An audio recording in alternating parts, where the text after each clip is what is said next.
Hi, this is Les Levine, the self-proclaimed voice of truth and reason in Ohio sports. Odell Beckham Jr. is mad at some people in New York, including the Giants general manager Dave Gettleman. He was a tweet machine responding to the GM and some fans yesterday concerning his role in the bad culture in the New York locker room, among other things. So how does he respond to show things will be different here in Cleveland? He decides not to show up for volunteer workouts when he would have had a chance to work with Baker Mayfield and the rest of the offense in 11-on-11 drills and have the opportunity to build some teamwork with the new offensive coordinator and head coach Freddie Kitchens. Kitchens, John Dorsey, Baker Mayfield, and even Jimmy Haslam haven't done a thing to him, yet this is how he repays the people who have gone out on a limb for him. Things better get off to a great start for the Browns this season. Otherwise, it could be a long one. Dave Bacon is here. More sports and Les Levine is on the air.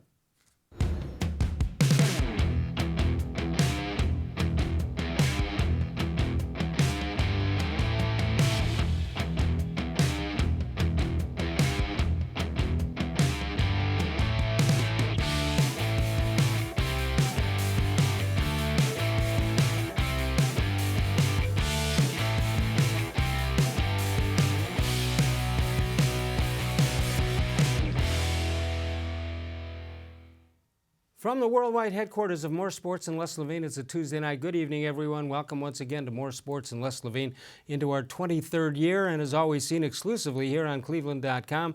Dave Bacon with us tonight. Not 23 consecutive years, but for some time. Yeah. It's becoming more regular. Yeah, it is. What do you want to talk about tonight? Oh, I don't know. We got some Indians. We got some Browns. We got some Odell Beckham. Yeah. Yeah, I'm not as concerned about the whole Odell Beckham thing, and a couple of the reasons why. He can play. He can play. Yeah, that's the biggest reason. But Adam Henry, the guy that's the Browns receivers coach, was with him at LSU. Jarvis Landry, one of his best friends, teammate at LSU. And most importantly, he and Landry seemed to get along with Baker Mayfield, which wasn't the case in New York. And the other thing is, the New York media blows everything out of proportion. I get that. But if you're being chastised for not giving it your all at all times, for being a problem in the clubhouse, in the locker room, when you go to the next place, all you just show up, do what you're supposed to do, be a good guy in the locker room, play ball, and say na to those guys. The other thing is I understand they're optional. Right, and on top of that, he wasn't traded to Cleveland that long ago, and these are the type of workouts, the voluntary workouts that the Browns get because they have a new head coach in place. Right. So we'll give him the benefit of the doubt here. All right. Well, I will give him the benefit of the doubt. He showed up for the workout. He showed up on the date, but then took off. Nobody saw him after.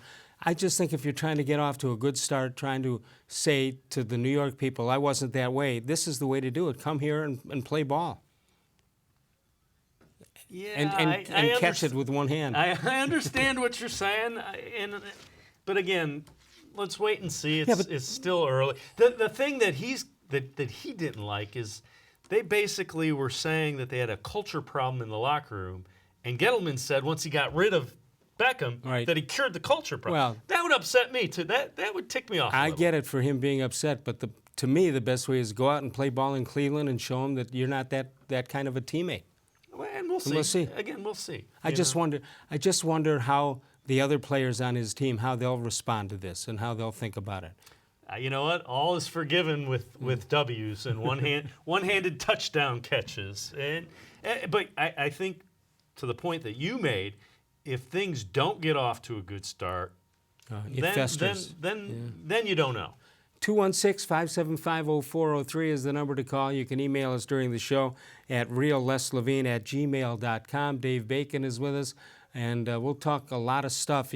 I have to pinch myself to say, oh, by the way, the draft is this weekend. I know. Isn't it nice that you don't have to go out and find a quarterback? It's great. I mean, they may try to find a backup quarterback, but they're not canvassing the quarterback workouts. They've got one in camp. Gilbert is his last name. Garrett Gilbert. Right, and he played with the Orlando Apollos. Right, and played pretty well. But more importantly, his father. You know his father's story? He played in 5 Super Bowls. He played in 4 with the Buffalo Bills. I did not know Lost that. them all. Next year he plays with the San Diego Chargers. Lost that one. But there's 5 Super Bowls in his family. He goes to New England as a backup, and he wins a ring. There you go. You get to go home and say, "Hey, Dad, you know those 5 you got, or 5 appearances? I got a ring." And he does have some NFL experience. He's kicked around a Yeah. little bit before the Alliance of American Football. I couldn't think Right. of the name of the league for a while. Oh, you didn't have to memorize it. But he played well in that league, so it'll be interesting to see. And he was coached by Spurrier. Yeah. That's a quarterback. Yeah, and he had some receivers, so it'll be not that big of a jump. All right, let's take a look at what Odell Beckham tweeted out there. All right, see, I guess they're taking it in context. I don't know. We didn't ask to trade him. You don't get married to get divorced. I tried my best. The situation I had been in since there had never changed, and we were losing, period. Money doesn't bring happiness, brother. Remember that. So the quote that he's saying at the beginning of that is what Gettleman said after. Actually, he opened up his press conference at the Combine with that. I didn't sign him to trade him, is what he said initially. Then he goes on, he says, I gave them everything I had every Sunday. Just put some respect on my name. That's all I'm saying. I'm saying nothing, and trust me, you got a lot of info that people don't know about, so keep my name out of your mouth the way I do, you all. Now, I don't know. The question is, or the statement is that out of 32 games, he only played 16. Right, he was injured quite a bit the last couple of years. Yeah, then he goes on, he says, I'm not upset in any way about where I landed, but out of respect, what they did was crazy and beyond disrespectful. I wanted nothing but the best for New York, but on to a new chapter, it's life. All right, I get it. Now, Odell, if you want some advice from a grizzly old veteran here, you said what you wanted to say, put it away and start playing football. Yeah, and the other thing is winning cures everything, especially if you come to Cleveland and you help the Browns win. Yeah, especially. I'm not sure he knows what he's getting into, and it's all good. Yeah, I mean, and I get it. The Giants are one of those iconic franchises, right. But there's a lot that distracts from the Giants in New York.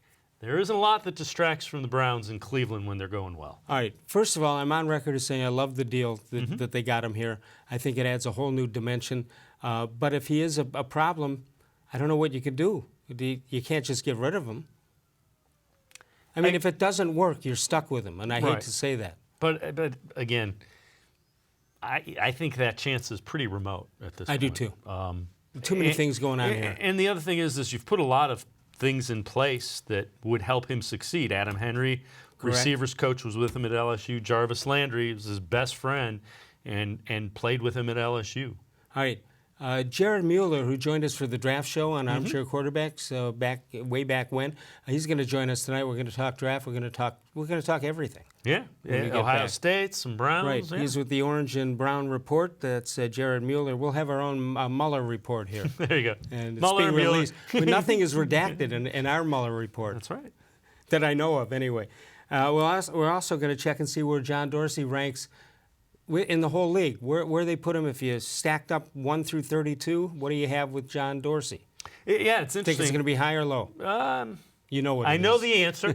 It's from NFL.com. It's very interesting, though. It really is. Absolutely is. So we'll find out where John Dorsey ranks among the current GMs. And we also can let you know you can find us on Facebook, facebook.com/More Sports and Less Levine, with new content posted each and every day. We got some great ones today on our question of the day, all on Facebook following More Sports and Less Levine. We'll take a break. We'll come on back one more time with Dave Bacon here throughout the show. More Sports and Less Levine continues exclusively on cleveland.com.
The Ohio Lottery Partners in Education program has been recognizing role model students and teachers since 2007. To nominate a deserving teacher or student, go to ohiolottery.com. In the About section, find Supporting Education. There, you can nominate students in kindergarten through 12th grade as academic all-stars. Teachers can be honored as the Teacher of the Month. Every school that participates is eligible for the School of the Year. The Ohio Lottery Partners in Education, where stars shine.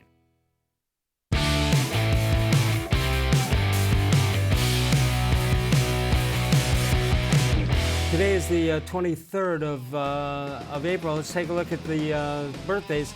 Jim Bottomley, born in this state 1900. Easy to figure out his how old he would have been. Warren Spahn, 363 wins, most of any left-hander in the history of the game. Gail Goodrich, love that guy. Hardy Har Har, 1947. John Bagley and Andrew Jones. Bagley, of course, point guard drafted by the Ted Steppe and Cleveland Cavaliers, and they went out, didn't know who they were going to draft next, so they picked Magley because he rhymed with Bagley. That is the dumbest thing one of the dumbest things ever. And not just Cleveland. That goes by Cleveland sports, speeding by, and goes on to everything. He had to be trying to joke about that. He had to be, although... You know, I knew him a little bit. He wasn't capable of it. He was capable of being funny without knowing he was funny. There's a guy, I don't know if you know Kent Snyder. Kent was an attorney and on the board of directors of the Cavs back in those days. You sit and talk to him, and if you can not hurt yourself from holding yourself from laughing, you'll cry when you hear some of the stories. 216-575-0403. So before the break, we talked about John Dorsey, the NFL rankings. They made them 1 through 32. I'm not sure what criteria they use because, you know, does John Dorsey get credit for what he did in Kansas City? I would assume so. It's a yearly ranking. So this was based on, they do it every. NFL.com has a writer. The writer. All right, so let's did look. it every year we'll go before. We'll go 5 through 1. So you got Thomas Dimitroff, who was a big-time scout, and I think he was assistant GM here with Cleveland. Mm-hmm. He did have roots in the Belichick Browns. Yeah, NFL.com puts John Dorsey as number 4. They had him as number 17 last year for his work in Kansas City. Kevin Colbert, not Colbert, this is Colbert, from the Steelers. And although it might be Colbert the way things are going in the offseason. Well, he's getting credit here for trades that he's made, not getting credit necessarily what's going on with Le'Veon Bell and Brown and Antonio Brown and all that. Well, you know what, though? He had Schuster behind him to replace him. He had Connor behind Bell. Good point. It's very solid. Excellent point. All right, Howie Roseman is number 2. He's from the Philadelphia Eagles. And even though his title doesn't say GM in New England, that would be Nick Caserio, the John Carroll product. But Bill Belichick gets number 1 as the GM, and you can't argue with it. Anything that, you know, if they buy paper for the copy machine, it goes through Bill Belichick. Yeah. The amazing thing with Belichick, and I read it somewhere. He has started, when he goes to these workouts, he doesn't bring a stopwatch or any of that anymore. It's all just based by what he sees? By what he sees. So he meant it when he said, I can only go by what I see. Yeah, exactly. You know, he was ahead of the curve there. But, you know, to the point where he will ask linemen to come up and jolt him so he gets a feel for it. And the linemen kind of look at him like, are you crazy? Yeah, Bill's getting older. Yeah, I'm going to put you into the... But I'll tell you what, when he was here, we're talking 91 to 95, and he was doing some what most people thought were crazy things, and I had the chance to meet with him in his office in February of 94, I think it was, and we could talk about anything. And he said, he says to me, I understand you have a problem that my coaches are here 24/7. I don't think in those days 24/7 was a name for something, but I meant they slept at the facility. So I said, well, give me an example of what you do in February that your coaches and scouts and everybody has to be here in the office in Berea 24 hours a day. And he says, well, one of the things we're working on, we have every coach looking at every film every fumble over the last 5 years in the NFL. They had access to the film in those. Now you have access to everything, but in those days that was unusual. And I said, what did you do that? What did you need to analyze film for 24 hours a day. And he said, if there's a significant difference between, I said, there's going to be two answers. There's going to be fumbles are caused because carelessness by the ball carrier or hard hits by the defense. Can't be anything else. Adds up to 100%. So he said, yeah, and if we find out that maybe 60% of one of them causes it, or 38% causes it, we're going to teach more often. We're going to spend more time showing how to deal with fumbles in the NFL. And it sounds stupid, but when you play it out and you say, well, if he thinks that it's 49-51, it's no big deal. But if it's 60-40, spend more time on the defense if they hit harder and they cause more fumbles. Well, what it does is it illustrates he's looking for any type of advantage that he can get for his team, and he's still doing that. Yeah. Sometimes he's stepping all over the line as far as whether you should be doing that or shouldn't be doing that, but he's always looking for that edge for his team, and he was back then even. And again, I wasn't one of the guys that thought he was going to be some brilliant coach. I don't think anybody thought he would go on to be the type of coach he is. Three people did: Hal Lebovitz, Casey Coleman, and Pat McCabe. That's it. Everybody else totally against it. Let's go to Devin, who's in Concord. Haven't talked to you in a while. Devin, how are you? What's going on, guys? How you doing, Devin? Hey, Dave. How are you, buddy? I'm good. Where's our Good to talk to you. Where's our third amigo, Bud? Yeah, I know. What's going on? He's not sitting in the middle, you know? What the heck's going on? Hey, you're bringing back some memories. I remember calling you guys during the doom and gloom days of the Bill Belichick era. I take the blame for that show. It's all mine. It's on me. I thought that was the Hugh Jackson era. Yeah. I mean, I remember Ed Meyer and I used to really go at it. I mean, I love that guy. yeah, I mean, he hated him, and I love the guy. You know, Grossi was kind of, you know, like he would take my opinion and he'd be like, you know, you got a good point there, but, you know, unless you were always good, you're always funny. But Meyer, it didn't matter what I said. I could say, you know, Bill Belichick saved you from a car fire. Yeah, but he shouldn't have been there in the first place, you know. You know what I mean? But it's all good. You know what he used to do? He'd go into the press conferences after the game, and he had his sunglasses on, even though it might have been 3 degrees out and he hadn't seen sun in 6 months. And he'd look at his notes, and Belichick was on a little platform, and he'd look down at his notes and he'd start reeling off these ripping questions, and he never made a move. He never looked at Belichick. Belichick wouldn't look at him, and the stare down continued for what seemed like hours. It was great. Hours and hours. Yeah. Hey, have you guys ever had, I can't remember the last time there's been a draft with so little buzz, so little talk. It's unbelievable. Dave, from your point of view and mine, although Jared Mueller's going to be here and we'll talk it, but it went on for months and months and months, and we don't have it anymore. No. And by the way, I like it that way. I was the precursor of that. You know, Devin, it could be a sign that the Browns are finally going to be Well, that's what I mean. really competitive. Yeah, win some games and we don't have to worry when the draft is. You mean there's a draft this week? I know. I mean, I'm literally going to a show on Thursday night. I'm not even sitting around. It used to be a party. Right. It used to Although be a party. Although with Dorsey, you never know. He could make 7 trades before the night is over. Yeah, that's true. Hey, do you guys watch golf? Yeah, A little bit. depending for the big ones, the big tournaments. Yeah, like I love golf, right? And I watch it, you know. And I gotta be honest, I can't. I'm the anti-Tiger guy. I'm not a big fan of the guy at all. You know. Yeah, but golf needs So, him. you know- Golf needs him. You know, yeah, agreed. But the one thing that, and I don't care about him screwing around and whatever he did, but the one thing I will say is, you know, when he won that Masters in '97, you see some of those highlights, he looked like Urkel, you know? I mean, he looked like a little 145-pound kind of nerdy guy. Yeah. And now he looks like Ronnie Lott. You go from Urkel to Ronnie Lott? Yes. And now, like, he's got the cranium circumference of a WWE wrestler. It almost makes you wonder, like if he did roids, basically. I mean, just the size of him now. Yeah, I mean, what do you? Well, first of all, I thought he was bigger 7, 8 years ago, but more cut. But listen, they take enough tests. I'm not going to suggest that that's what's going on here. No, I'm not. There's nothing. Now, the views of Devin Hernan from Concord don't exactly go with. No, I'm just kidding. Right, Les? I'm not trying to throw you guys under the bus over there. No. I'm just saying, like, they were showing those 97 highlights. It's like, is that the same guy? Yeah, good point. I like the Urkel reference.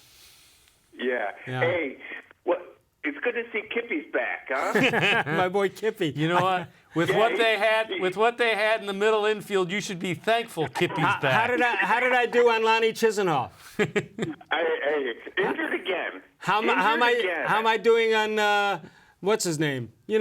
Number 30. Oh yeah, Naquin? Yeah, Tyler Naquin. Yeah. How are we doing on him? You know what? Hey. The Indians, they want to save money. Have them call me. I'll tell them how I feel about their players, and they'll get a better job than what they're getting right now. I got to get going. Good to talk to you, Devin. Okay, guys. I'll talk to you. Thanks, Devin. Spend Kentucky Derby Day, Saturday, May 4th at Northfield Park. You can watch and wager on the top thoroughbreds as they compete for the $2 million Run for the Roses. The 9th annual Northfield Park Truck Festival kicks off from 12 noon until 7 p.m. Enjoy the live band from 1 until 10 p.m. Enter your Kentucky Derby hat contest with a chance to win cash and register for your chance to win prizes all afternoon. You could win $100 bets on the Kentucky Derby, gift cards, concert tickets, grand prize of $2,500. Doors open at 9 a.m. and make that 9:30 a.m.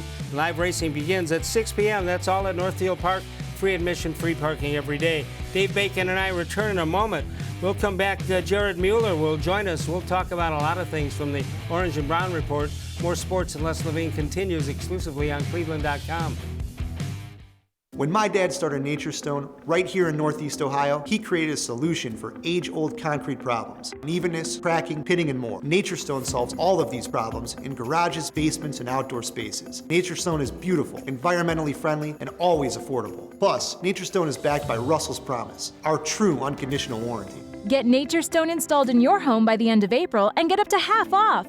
Schedule your free in-home estimate easily online today. It's not just a floor. Wow, it's Nature Stone.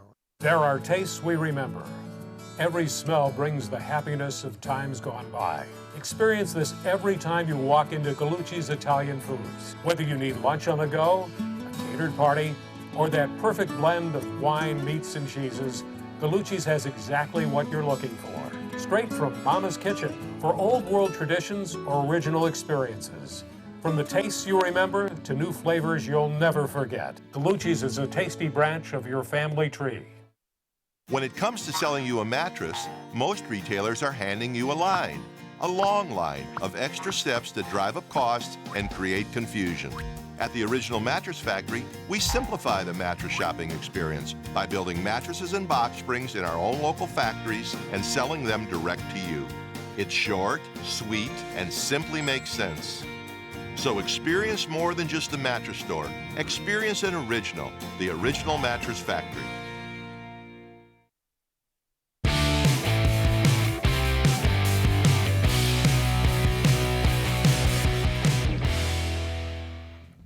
Time for a How Come Quickie. Hey, Dave, how come we don't know what the greatest thing before sliced bread was? Wow, that's going back before my time.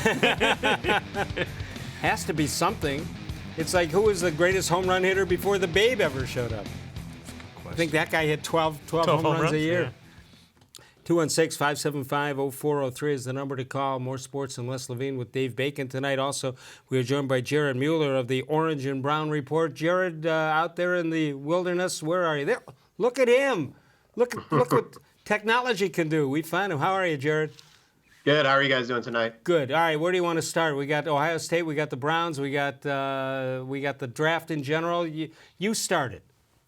Gotcha. I think the real place to start today is Dwayne Haskins. It sounds like he's going to be falling a little bit, which is an interesting place to be for my quarterback number one, that it's possible he could fall into the second round at this point in time. Why? I don't expect it. Why is that? There's just a lot of talk that he doesn't get rid of the ball quick enough. He only played 1 year at Ohio State, but they're not using that against Kyler Murray. So it's a really interesting thing that teams aren't in love with him, but you can find teams who really love Daniel Jones, who really love Drew Lock, who are just not as good of quarterbacks. So you find a player who most would say could be the number 1 overall pick falling into late first, early second round. Still, it'd be shocking, but it's hard to really pinpoint where Dwayne Haskins is going to go in this week's draft. Are you surprised that a team like the Bengals isn't necessarily interested in Haskins, given, that Dalton's there, but I mean that's one of the places that people think he may end up. Yeah, I mean the Bengals have made some pretty poor choices because of Andy Dalton, passing on Teddy Bridgewater, Derek Carr, some of those kind of quarterbacks. And it sounds like Daniel Jones has really drawn their eye. So a week ago, people thought the Giants would be able to get Daniel Jones at number 17, the pick they got from the Browns for Odell Beckham Jr. Now there is talk that Daniel Jones will go number 5 overall in a trade-up, someone coming up to get him. For me, looking at his tape and how he plays, I don't understand it. For me, he'd be a second or a third round pick. But it looks like he is riding the David Cutcliffe, Eli Manning, Peyton Manning bandwagon all the way into an early first-round pick. Wow. And that could include the Cincinnati Bengals at 11. All right, let me go back to the Haskins things because I'm intrigued by that it still only takes one team. You're talking about if he's falling from maybe the 1st through 5th pick all the way down into the 3rd round, you're getting a whole bunch of teams falling away from him at the same time, which seems, I don't want to say ludicrous, it seems hard to believe that many teams will think alike on this matter. Yeah, absolutely. I think what's interesting is if the top 5 teams pass on him, when can I get a steal? Could I possibly take somebody in this great defensive draft and then trade back up into the late first round or get him at the early second round?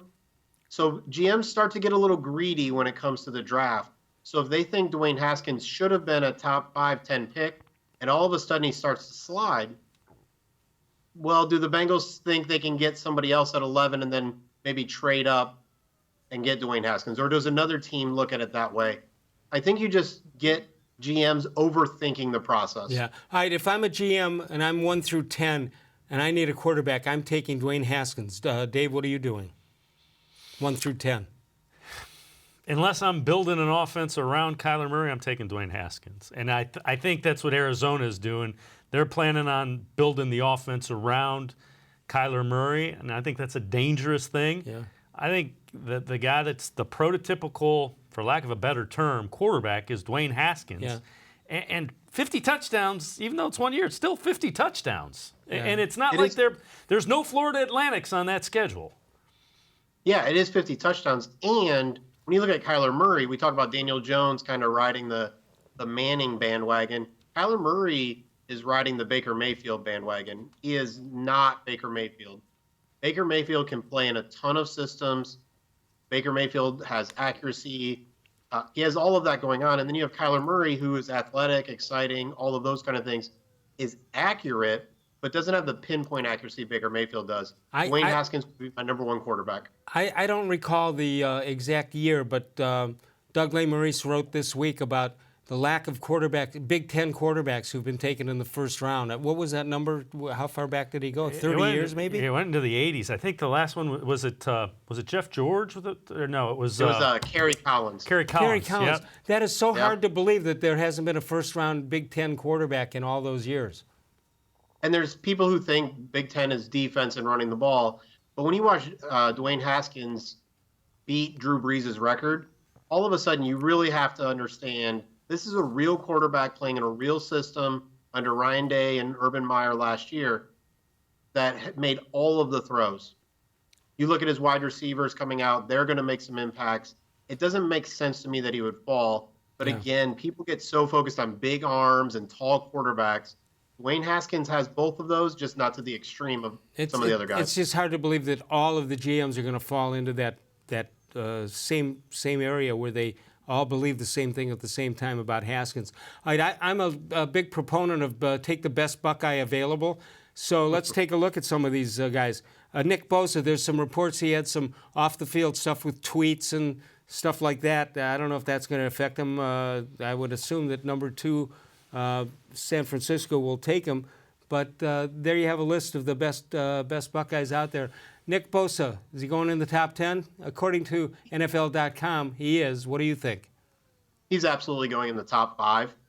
There's no chance, unless something happens between now and Thursday, that Nick Bosa falls out of the top 5. It's a great defensive draft, but you're going to see Kyler Murray, Nick Bosa, Quinnen Williams. Those 3 guys are going to be in the top 5. And then most likely you're going to see Josh Allen out of Kentucky and maybe another quarterback. But really, Nick Bosa is a top 3, top 5 pick this year, maybe a better prospect than his brother Joey. All right, we talked about Dwayne Haskins. Where do you think he'll wind up when it's all said and done? Honestly, my biggest fear as someone who follows and covers the Browns is that he ends up in Cincinnati. Cincinnati has been kind of spinning their wheels for a long time. Dwayne Haskins answers that question. So that would be my biggest concern. Here's a guy I'd love to see, Paris Campbell, with that unique running style. And if they don't seem to like Duke Johnson, how will they like Paris Campbell, the Browns? I think the Browns look at Paris Campbell similar to Antonio Callaway as that speed guy, that guy for screens and for deep balls. Campbell has a lot to prove in his ability to run a nuanced route tree. I think people are going to like him, but Marquise Brown is going to be the guy that goes in the first round. Campbell will come in the second round, but is not going to be the Browns pick. It's not going to be the Browns. All right, what about Draymond Jones out of St. Ignatius? Draymond Jones, before the last week with Dwayne Haskins, Draymond Jones was the guy that interests me the most. Draft Twitter and those who have really analyzed him really like him, but you can't find people around the league who love him. And it reminds me of Michael Bennett, who a few years ago, before his last year at Ohio State, was seen as a top 5, top 10 pick. By the time the combine rolled around, he was second round. He went to the 6th round for the Jacksonville Jaguars and really hasn't made an impact in the league. I wouldn't be shocked if he falls farther than we expect, even though when I look at his film, I see a disruptive interior presence. All right, let's take a look at Terry McLaurin, the wide receiver. Where do you suggest expect him to go? McLaurin is a really interesting guy who didn't produce a ton at Ohio State, but a lot of people really, really like him. I think he's probably going to be a 3rd or a 4th round pick. Immediately, he is your special teams ace. But he makes a lot of plays at wide receiver. He's a more complete wide receiver than Paris Campbell. So I could see him in the 3rd or 4th round unless a team really gets enamored with him and wants to get him near the top of the 3rd, maybe late 2nd. But given the depth of this wide receiver class, I think he's more 3rd, 4th round pick. All right, let's go through these quickly. A couple more Ohio State guys. Just a quick comment on them. Kendall Sheffield, the quarterback. You know, someone that has a lot of speed that really didn't put it out on the field. I think he could get closer to undrafted than the 4th round pick that you have there. Wow. Isaiah Prince, the offensive lineman. Isaiah Prince and Michael Jordan are both physical talents. They have a lot of work to do. They need to get with a really good offensive line coach. Probably 4th, 5th round based on their physical gifts. Mike Weber, to me, did not improve as the years went on. What do you say? Honestly, I would be surprised if he gets drafted at this point in time. He doesn't stand out in any kind of way. That's unbelievable based on how much they wanted him 3-4 years ago. But, he was such a big deal. Yeah, he was. All right, finally, Johnny Dixon, the wide receiver. He's actually someone I can see a little bit higher than your guys' projection. I think you're looking probably around the 5th round. Similar to McLaurin, just has a lot of upside that NFL teams are going to like his competitive nature, special teams, as well as a route runner. Okay. All right, hang with us. We're going to come back. We'll talk more about what the Browns will do and what's going on with the whole league when we get back. And Jared Mueller of the Orange and Brown Report is with us. We appreciate him taking the time to join us. We'll come back in a moment. Let's talk about the voicemail of Truth and Reason, 216-200-6650. You can call anytime and leave a message. We'll use the best messages on a future show. Keep them as short as you can, please. That's 216-200-6650. Dave Bacon and I will continue. Jared Mueller is with us. More sports and less Levine, seen exclusively on cleveland.com.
It takes attention to detail. With your local Bryant dealer, you're getting more than just a technician. You're getting someone who pays attention to your needs and the little things that make a big difference. It takes a dealer you can rely on. And to keep your family cool this summer, let me show you how this works. It takes Bryant. Bryant, whatever it takes. And to keep your family comfortable, it takes Smiley One Heating and Cooling. Find them at 440-449-HEAT.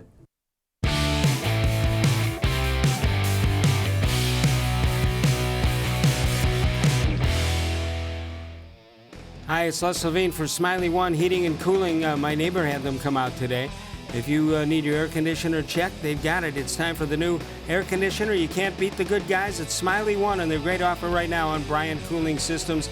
It's 0% APR for qualifying Bryant systems. For great deals and preseason specials, check out SmileyOne.com. On this date, 1939, Ted Williams hits his first home run, and then a guy named Hank Aaron hits his however many years later. That was 1983, I think. We'll have to check and see if anybody hits their first home run on April 23rd, because that's a pretty elite company right pretty there. Good. Ted Williams. We'll have to look at that today. Ted Williams and Hank Aaron, no question about that. Jared Mueller has joined us from the Orange and Brown Report.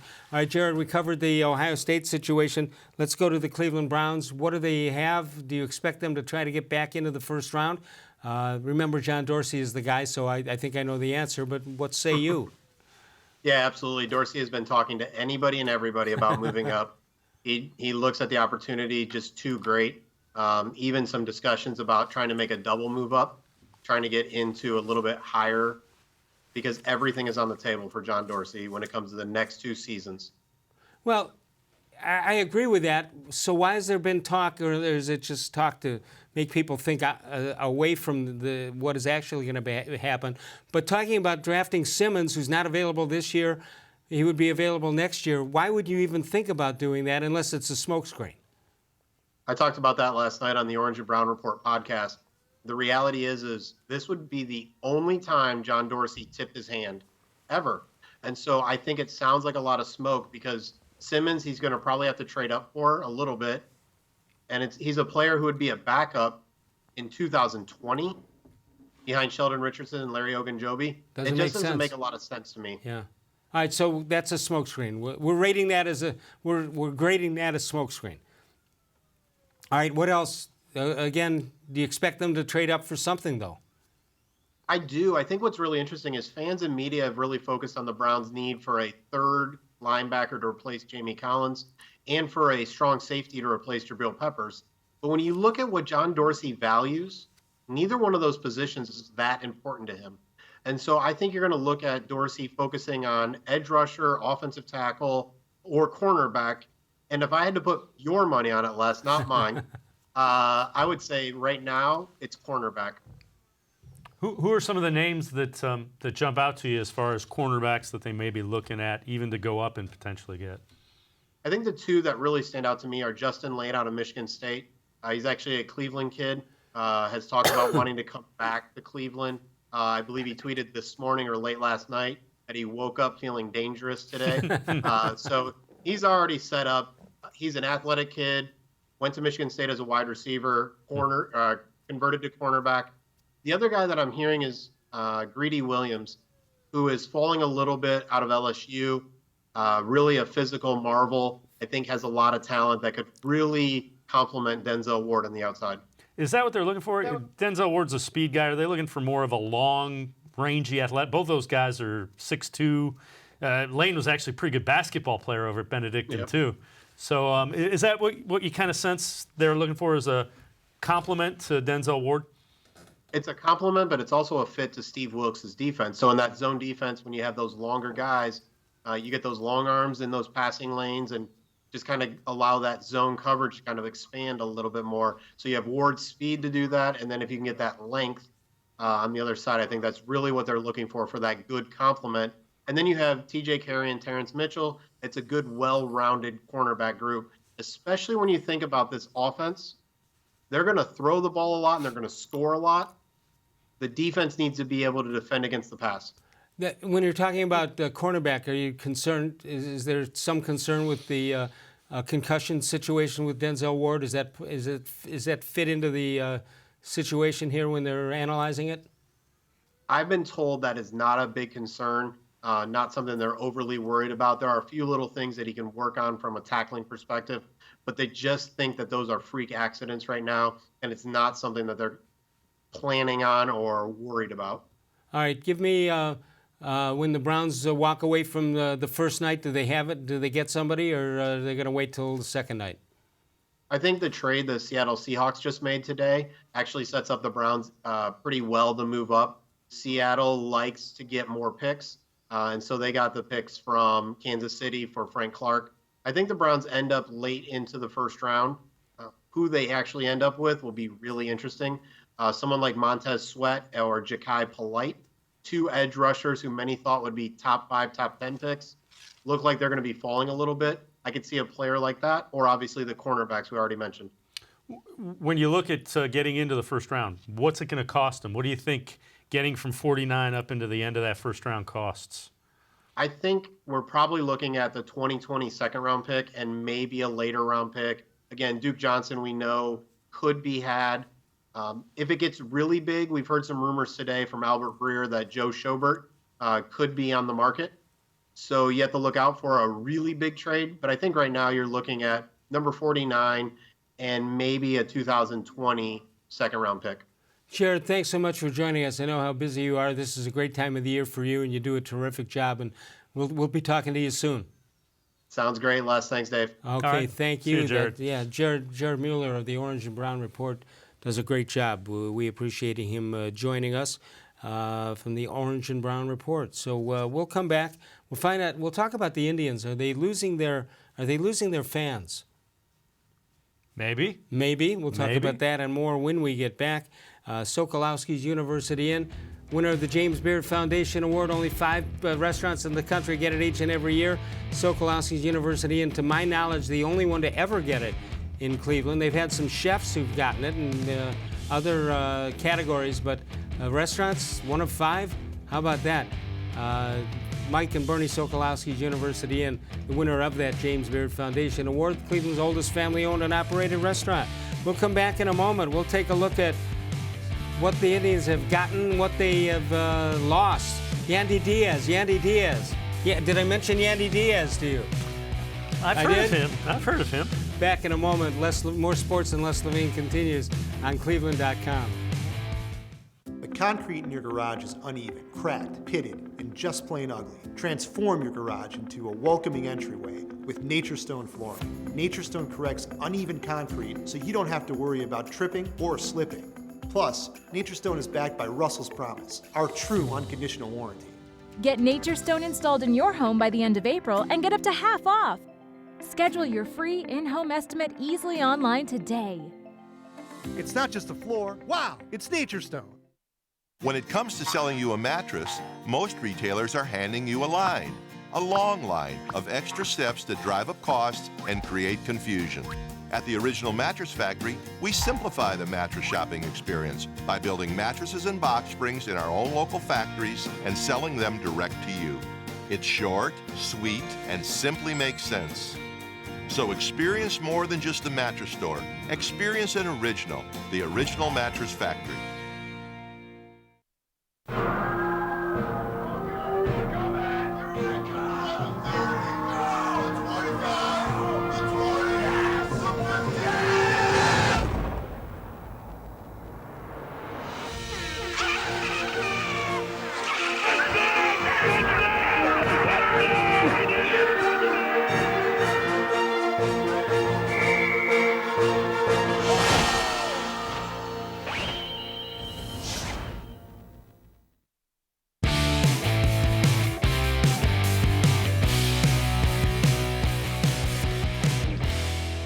This date in Les Levine history, 1951, Les gave a Mickey Mantle rookie card to his friend because he never heard of this Mickey Mantle guy. Besides, Mantle he's just a rookie, and they'll make more cards of him if he's any good, right? It's kind of like a Yandé Diaz card, huh? Don't give up the Yandé Diaz card. All right, so have the Indians lost some people who used to buy tickets? Or is it too early to tell? Yeah, I mean, the weather's been horrible. There's two things. The weather hasn't been great. The Browns have really captured everybody's imagination because of some big-name guys. Yep. And the Indians were hurt, and their starting pitching hasn't been quite as dominant as you'd hoped it'd be. Absolutely. All right, so why have the Indians seemingly lost their fans? We asked that as our Facebook question of the day.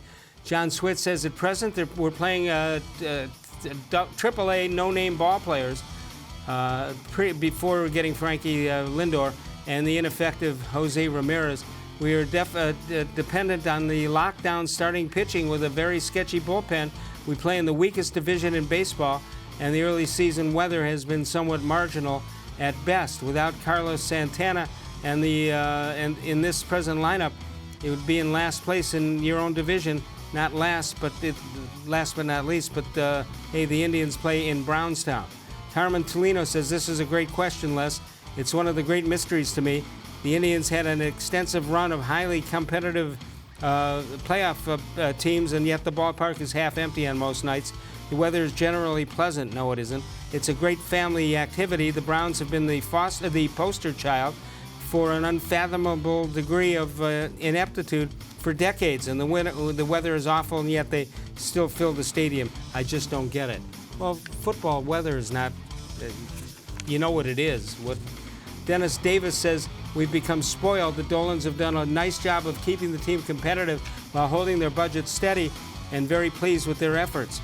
Ed Watkins, correctly or not, fans have lost confidence in the Dolans' ability and desire to win at all costs. Mark Porman says, the worst ownership in baseball. How come a good owner can let go of 3, 4, 5, and 6 hitters in the lineup? Penny Young says, it's April, it's 40 degrees, school's in session. Let the weather and the bats warm up. And finally, Gregory Meese says, wow, I can't believe all the comments. I'm 68 years old and I've lived through what would be called the worst baseball of the last century. We've been to the World Series 3 times in the last 20 years, and in the playoffs many more times. I believe Cleveland is in a baseball city. All they care about is football. Your thoughts? I understand what they were trying to do, being the Indians, with their offseason moves. And or lack thereof. Part of it was they were trying to pare down payroll, without question. Yep. You can't say that any other way.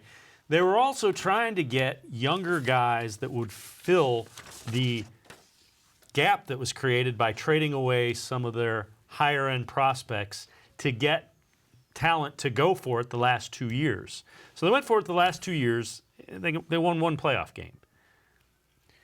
I think they went a little overboard, and there were a couple of moves that I don't think went the way they wanted Dave, to. if I'm Paul Dolan and Antonetti and Chernoff come up to him and say, look, we think we're pretty much a lock to win the division, so why not, and we can still win it because of our pitching, so why not pare it down and get rid of the big salaries of Encarnacion and some of the other people? If you're Paul Dolan and you're convinced that you're going to win the division, whether you have those guys or not, it's tough not to do it. Right. And again, they did put a lot of money into the last 2 years, and they won 1 playoff game. Right. So I get that. Having said that, none of the young guys that they went out and got have transferred into the big league No, they club haven't done it yet. And again, I like what you see of Mercado. I think he's a guy that's really intriguing. He's a center fielder, leadoff hitter. He's near the top of the International League in stolen bases. Right now, are you convinced that the Indians will win the division? No, I'm not either. I'm not. I'm not either. And again, part of it is probably skewed because of what I've seen the first couple, the first month. That lineup before Lindor came back and before they got healthy, it was ugly. All right, let's look at the players they've lost. Yandy Diaz comes up number 1. Should have never traded him. That's not sour grapes. I've been saying it all along, and I know you did too, Dave. Yeah, the one thing about him is you have all these analytics that measure exit velocity. Yeah. His exit velocity, it's showing you how hard he hits the ball, was one of the highest in baseball. They didn't like the fact that he couldn't get it up in the air. No, well, he's gotten it up the air 6 times this year. He's hitting line drive home runs. Yeah. He's hitting the ball so hard it doesn't have to go up in the air. 6 homers, 11 RBIs, 16 runs scored. All right, Edwin Encarnacion, let's take a look at him. He's now with Seattle. 241 batting average in 21 games, 6 home runs also, 15 RBIs, and 15 runs scored. Well, keep in mind that you brought Santana back and you saved some money in that one, so that's excusable. Then we go to Michael Brantley, who I thought the Indians could have afforded to keep. Playing with Houston, the Indians will be down there this weekend. .310 batting average, 4 home runs, and 15 RBIs, and 3 stolen bases for Michael Brantley. Yeah, he went 15, 17 million for a couple of years. Yeah, so 2 years. Again, it's a lot of money. Yeah. All right, I never thought Josh Donaldson would be part of the equation, making over 21 million for a year, yeah. Although he crushed a couple of balls yesterday over the weekend against the Indians with Atlanta. And he's got 4 home runs right now, 7 RBIs. I don't question that, but I do question the attempt on Brantley and Yandy Diaz. Yeah, and again, you'd be silly to argue that. Again, I think what they were trying to do, they're trying to get guys that are position players. There's a vast wasteland of young guys, particularly young outfielders. That's what they targeted when they went out and traded. Martin is not going to be under contract after this year, so they got Johnson in the Gomes deal. You got Mercado in another deal at the trade deadline last year. Those are pretty talented young guys that I'm intrigued by, but I can certainly understand the fans upset at what went from the Indians lineup. We're coming back one more time. You can spend the Kentucky Derby Day next Saturday, May 4th at Northfield Park. Watch and wager on the top thoroughbreds as they compete for the $2 million Run for the Roses. It's the 9th annual Northfield Park Food and Truck Festival. Kicks off from 12 noon, goes to 7 p.m. All at Northfield Park. All kinds of games you can play and win cash money at Northfield Park, where it's free admission, free parking every day. Dave Bacon and I return in a moment exclusively on cleveland.com. Your basement is damp, dirty, and not somewhere you want to spend time. Let Naturestone Flooring transform your basement into a true extension of your home. Naturestone's proprietary hydrostatic ports allow water to simply evaporate, so no mold or mildew. Plus, Naturestone is backed by Russell's Promise, our true unconditional warranty. Get Naturestone installed in your home by the end of April and get up to half off. Schedule your free in-home estimate easily online today. It's not just a floor. Wow, it's Naturestone. There are tastes we remember. Every smell brings the happiness of times gone by. Experience this every time you walk into Gallucci's Italian Foods. Whether you need lunch on the go, a catered party, or that perfect blend of wine, meats, and cheeses, Gallucci's has exactly what you're looking for. Straight from Mama's Kitchen for old world traditions or original experiences. From the tastes you remember to new flavors you'll never forget. Gallucci's is a tasty branch of your family tree. The Ohio Lottery Partners in Education program has been recognizing role model students and teachers since 2007. To nominate a deserving teacher or student, go to ohiolottery.com. In the About section, find Supporting Education. There, you can nominate students in kindergarten through 12th grade as academic all-stars. Teachers can be honored as the Teacher of the Month. Every school that participates is eligible for the School of the Year. The Ohio Lottery Partners in Education, where stars shine.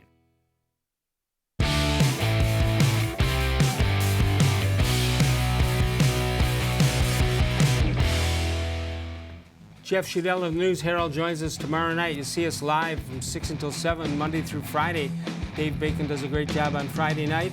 And you can also archive us and watch us 24 hours a day. You can also follow us on Facebook, facebook.com/More Sports and Less Levine, with new content posted each and every day. All right, so Cleveland Bill writes in a couple of times. Don't worry, we've got our daily one from John Patrick, who's trying to get you have to grade him, he's trying to get a 10 from us. We had a 9.5, we came so close. But it's like, I just didn't want to give it up too early because I want him to keep sending emails in. If I give him a 10, there's a chance he'll say, I can't top that. So here's from Cleveland Bill. If the NFL doesn't want him, can Ohio State get Haskins back? No, I don't believe that's the way it works. Can he enter the NCAA transfer portal from the draft? Yeah, I don't think that works. Best Buckeye available, Les? If Haskins is there at 49, we have to take him. I don't think there's any way they take Haskins, No. even if he's there at 49. Belichick letter. This is from Cleveland Bell. Decades ago, I wrote a letter supported by sports clippings to Bill Belichick, asking him to consider drafting an outstanding college kicker I had seen. His name is Jason Elam. Belichick wrote me a personal letter back thanking me for the suggestion, but he apparently was happy with the very good Matt Stover. I thought that that reply was classy on Belichick's part, even if he later temporarily broke my sports heart by releasing Bernie Kosar. This from Mr. Gullible. How come if I don't like my beard, but then it grew on me? Wow. How come if the world didn't suck, we'd all fall off? I don't know. Okay. All right, here we go. John Patrick. He's looking for a 10 with these two. Of all the quickies I've ever sent, this is the most recent. I think this might put me over the top. How come Dr. Frankenstein was disqualified from the bodybuilding contest? How come? How come misers aren't fun to live with, but they make wonderful ancestors? Wow. All right, it's up to you. Is that a time we give it a 10 and take the chance so we don't hear from him again? I say stick with 9. 9. 9. I got him. I got a 9.2. 9. Dick in Dayton standing by. Hello, Dick. Hey, Les. Hey, guys. How are you? Good. How you doing? Well, I was all right. Pretty good. Hold on. Slow down. Slow. I Slow. saw the schedule.